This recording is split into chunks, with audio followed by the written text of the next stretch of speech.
노동이 살아 숨쉬는 민주주의를 위해 언론의 거짓말을 파헤치고 언론에게 질문하려고 합니다. 대한민국 노동인권 리포트 레이버크러쉬 그 첫 방송을 시작합니다. 안녕하세요. 레이버크러쉬를 진행하는 노동인권 저널리스트의 종렬입니다.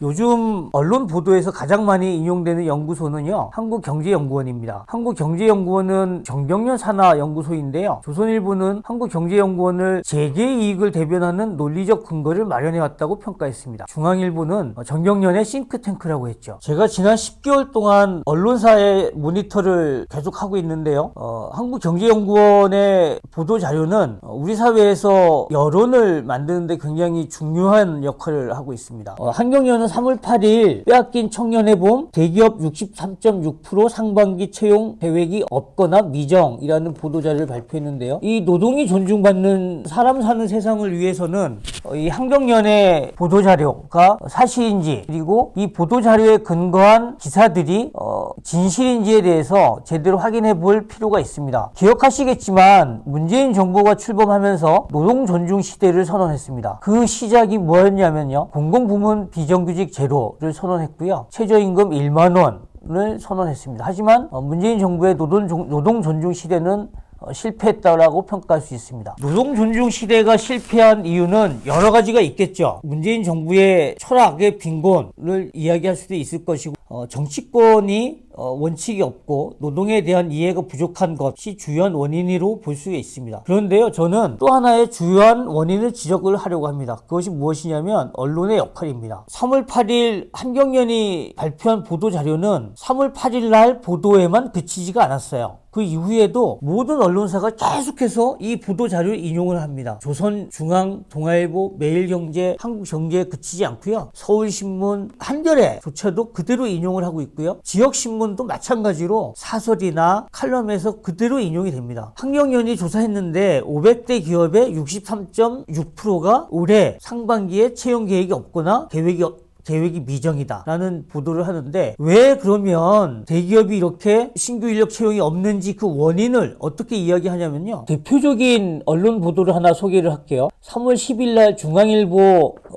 노트북을 열며 장정훈 산업팀장님이 쓰신 글인데요, 빨간 불 켜진 일자리 상황판이라는 칼럼입니다. 여기는 이렇게 이야기를 하고 있습니다. 취임 초에는 기업이 감내할 수 없는 최저임금 인상과 노동시간 단축을 밀어붙였고, 임기 반환점을 돌면서는 상법, 공정거래법, 금융그룹 감독법 등 반기업 3법을 밀어붙였다. 그 결과 기업은 위축됐고 탈한국 현상이 과속화됐고 자연스레 좋은 일자리로 줄었다. 이 중앙일보의 이 장정훈 산업팀장의 이 주장은 이 한 사람의 주장이 아니라 이 한경련의 3월 8일 보도자료를 인용하는 모든 언론이 딱 동일하게 반복적으로 하는 이야기인 거예요. 그래서 오늘은 제가 이 3월 8일 보도자료가 과연 어떤 내용인지를 한번 파헤치려고 합니다. 지금부터 문제점들을 하나하나씩 먼저 이야기할게요. 언론은 보통 여론조사를 하면 표본 오차를 발표하죠. 이 여론조사의 신뢰도를 나타내기 때문에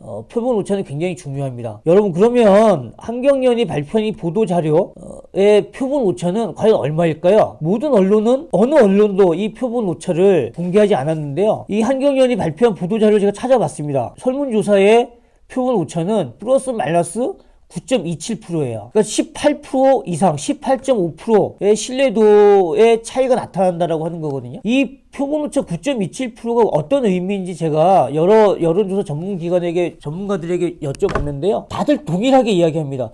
플러스 마이너스 9.27%면 크게 보면 20%의 차이가 나는 건데 의미 없는 여론조사다. 이 여론조사의 결과를 언론이 인용을 하거나 발표해서는 안 된다 라는 것이 여론조사의 전문가들의 공통된 의견인 거예요. 이 한경련의 보도자료를 보면 그런 이유가 있어요. 올해 채용할 계획이 없는 이유가 무엇입니까? 라고 물어보니까 급격한 최저임금 인상이 한 8% 정도를 차지했어요. 8%는 표본오차 9.27%를 벗어나는 거잖아요. 의미가 없는 데이터인 거죠. 그런데 이 여론조사 결과를 보도하는 모든 언론이 이 표본 오차를 공개하지 않고 있습니다. 이것이 첫 번째 문제인 거고요. 두 번째 문제는요, 이게 지금 일반적인 여론조사의 표본과는 다릅니다. 여론조사 대상이 매출 기준 500대 기업을 대상으로 한 거예요. 그러면 응답률이 굉장히 중요합니다. 우리나라의 매출액 기준 500대 기업은 누구인지 명확한 거잖아요. 그래서 이 응답률이 몇 개 기업이 응답했느냐가 굉장히 중요한데요. 그런 구분을 하지 않습니다. 매출액 기준 500대 기업 중에 이 설문조사에 응답한 기업은 113개 기업밖에 되지 않아요. 근데 이것이 2021년 보도자료는 2020년 보도자료와는 다릅니다. 한국경제연구원이 2020년에도 동일한 설문조사를 했는데요.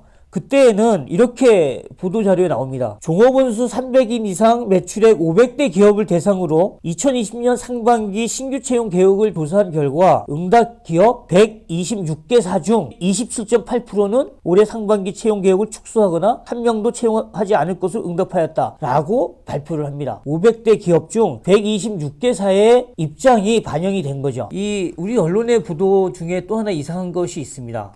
이 설문조사의 문항 에 보면 이런 게 있어요. 신규 채용이 부진한 이유를 물어봤는데요. 뭐라고 답변을 했을까요? 결과는 언론은 어떻게 보도했냐면 급작스러운 최저임금 인상, 노동시간의 단축, 중대재해법 등 기업 규제에 대한 법 이런 것들이 오히려 신규 채용을 미루는 요인으로 작용했다 이렇게 언론은 보도했죠. 그런데요, 설문조사 결과는 그렇지 않습니다. 설문조사 결과는요, 국내외 경제 및 업종 경기 부진이 51.1%예요. 이게 압도적인 1위입니다. 그런데 언론은 이것을 주목하지 않아요. 두 번째는요, 고용 경직성입니다. 12.8%예요. 그리고 최저임금 인상 등 인건비 부담 증가는 8.5%예요. 앞에도 얘기했지만 12.8%, 8.5%는 오차범위 아닌 거잖아요. 이 데이터로서는 의미가 없는 데이터이기 때문에 올해 이 대기업들이 신규 채용을 미루는 원인에 대해서 보도를 한다면 코로나에 따른 전 세계적인 경기 불황으로 인해서 많은 기업들이 신규 채용을 미루거나 계획을 수립하지 못하고 있다라고 보도하는 게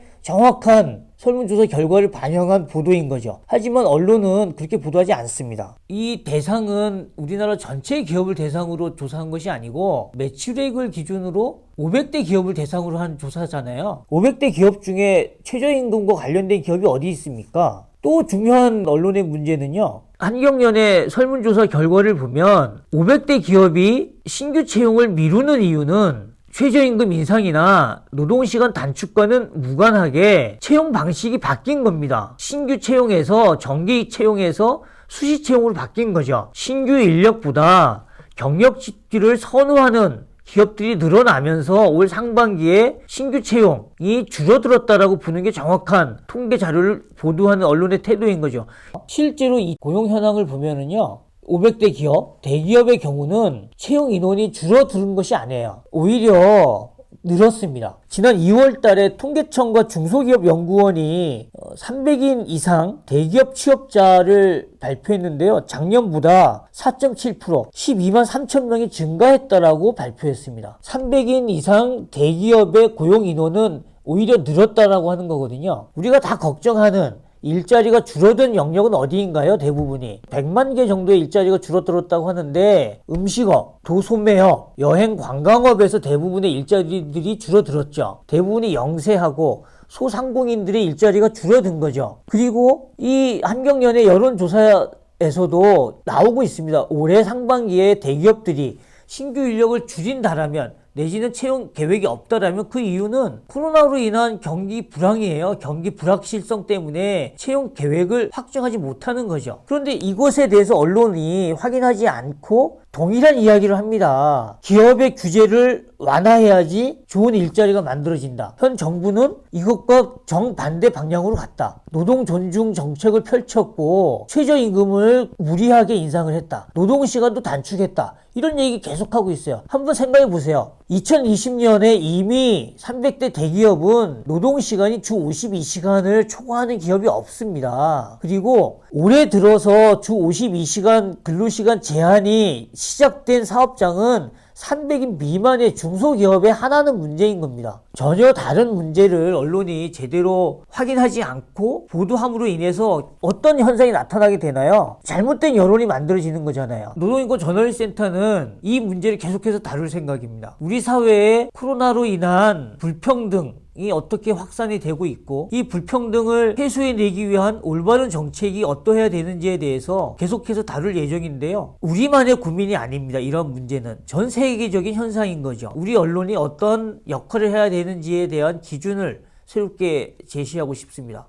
오늘 레이버크라시는 이상으로 마치겠습니다.